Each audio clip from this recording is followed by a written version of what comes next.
Hi mga ka-reels! Wow! Mapawaw ka talaga ngayon sa panahon at sa ngayon day off ko at naisip ko na magpunta dito sa city namin kasi nakakapagod na rin pag palagi na lang trabaho at naisip ko na mag getaway kami ng kaibigan ko.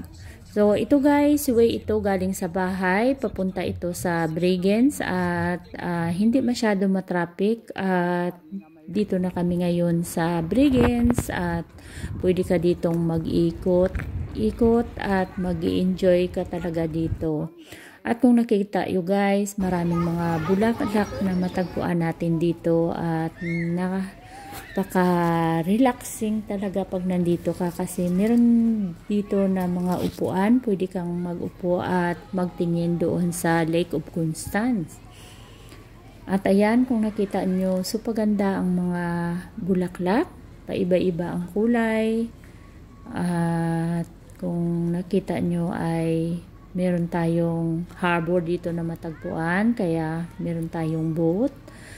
At kung nakita nyo guys, dito sa gitna meron siyang garden at makikita nyo napakataba ng mga rose dito. At dito naman sa kabila, meron tayong mga boat na matagpuan dito. Pwede tayong mag-boating at magpunta doon sa gitna ng lake. At sa ngayon, maganda ang panahon kung nakita natin, nag-enjoy pati yung mga swan dito. At yan, kung nakita nyo, pag may time kayo, pwede kayong mag-inom dyan ng aperitif. At napaka-romantic talaga dyan guys. At kung nakita nyo ay after heavy rain, naglinaw na rin ang tubig. At napakaganda ng under tree guys. At dito matagpuan na rin natin, meron tayong mga souvenirs dito. Ito gawa galing sa Austria. Pwede kang bumili ng souvenirs. At yan, meron tayong mga boating dito.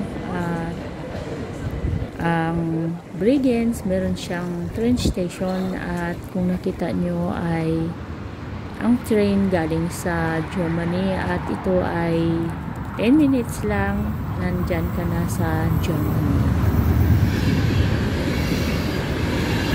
So, ngayon guys, luckily, maganda ang panahon kaya super ganda. Yun lang, ang kanilang park dito, medyo mataas ang tubig kasi sobrang ulan.